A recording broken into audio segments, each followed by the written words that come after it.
In a decisive win for progressive policy, the Labour Party, led by Anthony Albanese, has secured another term in the 2025 Australian federal election. This outcome marks a continuation of Labour's vision for a strong, inclusive, and forward-thinking migration system, one that places both economic prosperity and humanitarian values at its core. For migrants, international students, and those hoping to build a life in Australia, the implications are significant. Albanese, widely seen as a steady and pragmatic leader, campaigned on a platform of managed growth, regional equity, and social cohesion. His government has promised to build on its previous term by expanding skilled migration pathways, improving visa processing efficiency, and reinforcing Australia's position as a global education hub. One of Labour's cornerstone commitments is maintaining the current permanent migration cap at around 195,000 places annually, with the flexibility to increase this figure based on economic conditions and labour market needs.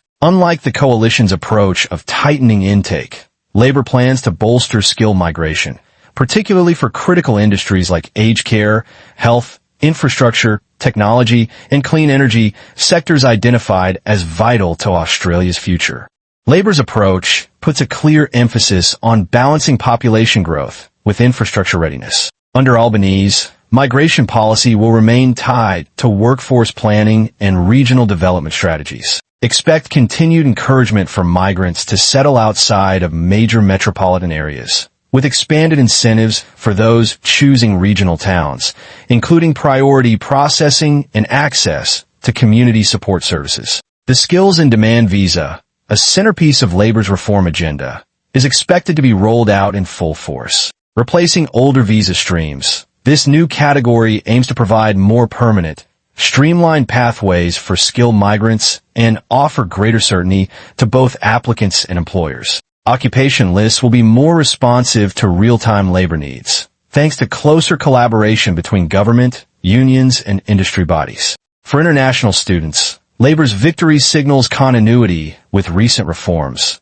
but also fresh investment in quality and integrity. Albanese has pledged to crack down on substandard education providers, tighten regulation of student visa approvals, and link post-study work rights more closely to skills shortages. However, Labour remains committed to supporting students who contribute meaningfully to Australia's economy, with fair transition options to permanent residency for high-performing graduates. An important part of the Labour platform is fairness in migration pathways. Expect continued efforts to reduce visa processing backlogs, particularly for those already onshore. The government has promised further funding to the Department of Home Affairs to speed up decision-making, tackle system delays, and improve transparency across application categories. Labour also champions family reunification as a pillar of humane migration. The Albanese government is unlikely to impose severe caps or restrictions on partner and child visas, although parent visas may still face long wait times due to limited allocations. Nevertheless, family unity remains a guiding principle in Labour's immigration philosophy. On the humanitarian front, Labour's renewed mandate includes expanding Australia's refugee intake over the coming years.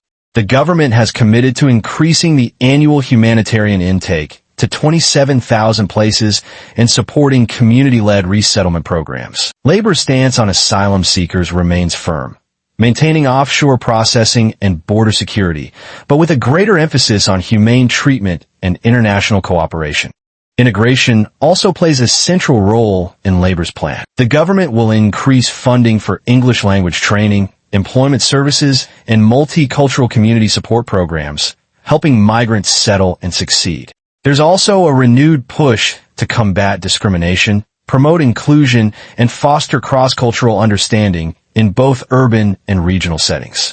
Housing affordability, a hot-button issue during the campaign, will influence how migration is managed under Labour. Albanese has pledged massive investments in social and affordable housing projects, some in partnership with state governments and the private sector. Migration settings may be adjusted to match housing availability in different regions, but unlike the coalition's model, Labour is less likely to impose hard geographic restrictions.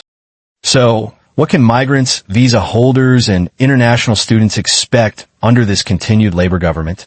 First, expect stability with gradual reform. Labour is not slashing intake numbers or overhauling the system overnight. Instead, it is building on existing frameworks with smarter, fairer, and more flexible policy tools.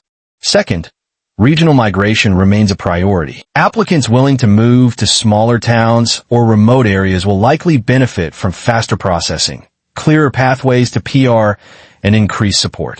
Third, the government is investing in skills-based migration. Those with experience in high-demand industries like healthcare, engineering, tech, and education will be in a stronger position, especially if their qualifications are recognized in Australia. Fourth, international education will stay central, but with higher standards. Genuine students pursuing quality programs with strong job outcomes will be prioritized in post-study and permanent pathways. Finally, expect greater transparency and accountability. Labour's commitment to streamlining processing, enhancing oversight, and supporting integration should make Australia's migration program more predictable and humane. In short, a Labour victory in 2025 means a migrant-friendly Australia, but with rules focused on fairness, contribution, and community building. If you're already in the system or planning to apply, now is the time to align your goals with Labour's evolving priorities. If you found this video helpful, don't forget to like, subscribe, and hit the bell icon to stay updated with the latest on Australia's migration policy.